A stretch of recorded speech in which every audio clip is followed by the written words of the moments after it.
Okay, boys and girls, I want to talk to you about something today. We started talking about word work yesterday, and we even started our eye chart and practiced a little bit.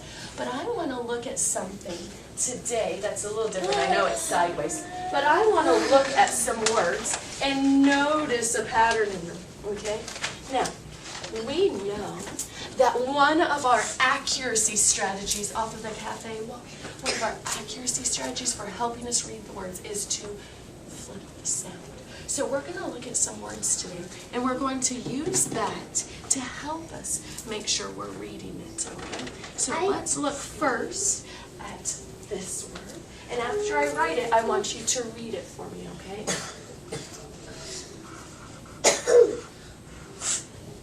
What's that? Mad. Now, yesterday we looked at the PowerPoints during word work about long A with the sneaky E. So if I put that sneaky E at the end, it flips it. It doesn't go at, it goes A. So made. So if there's a letter there, you're right. If there's a letter there, it changes the whole word. We know we don't hear that sneaky E, but it does scare the A, just like you were reminding us, into saying its name. So let's look at another one, and don't read what you think it's going to be, just read what the word is, okay? Let's look at this one.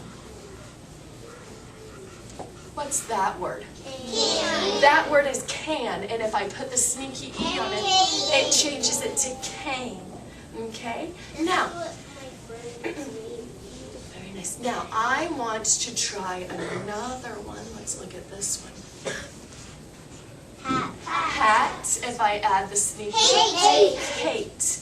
Now let's look at another one, and I want you to listen, okay? What does that say?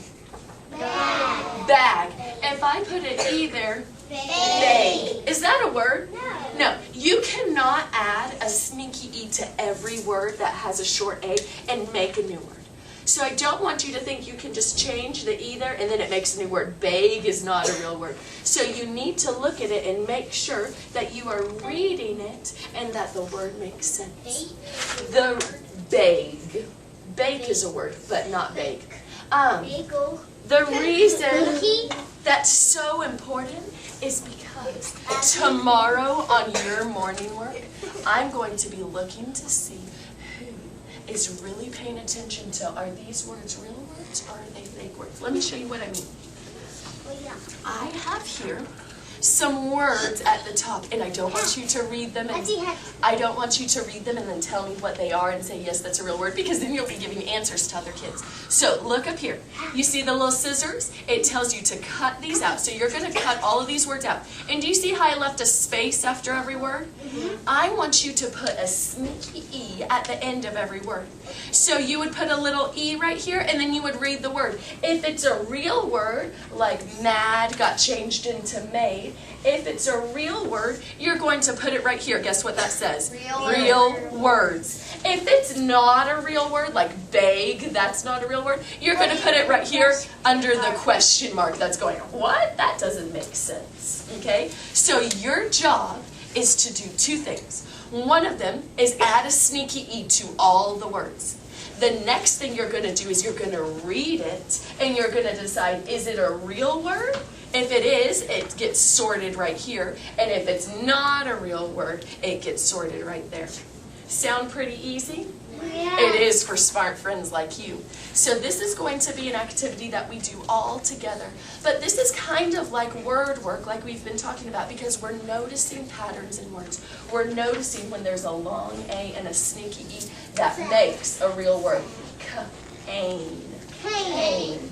Okay, so we see the long A, we see the E, but we don't hear it, okay? And so this one, if I know this is a long A and a sneaky E, I know to read it.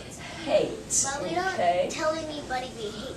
You're right, we wouldn't use hate against somebody else. You're right, we wouldn't do that. Okay, but you know what? I could use it in the example of yesterday you fell and hurt yourself, and I hate when my friends get hurt, okay? So that's a time when it's okay to use a word.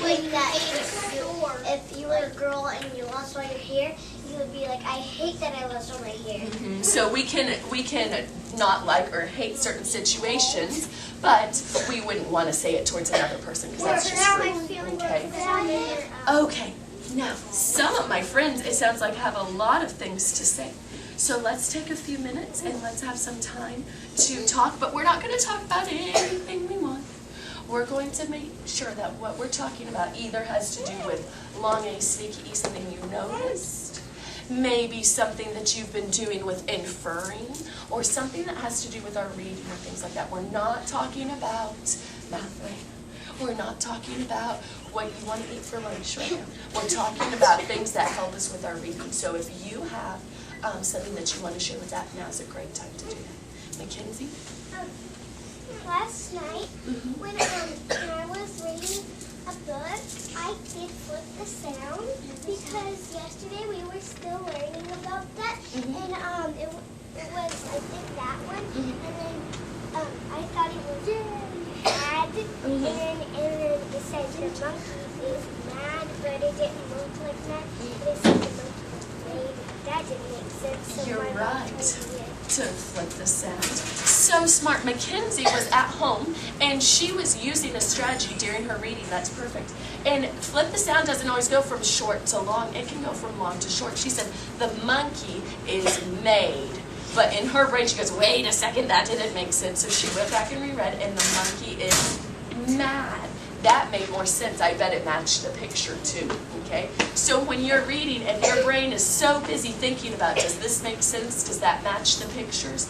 Then you will really be paying attention to if you need to use flip the sound. We don't always need to use the flip the sound, but sometimes we do.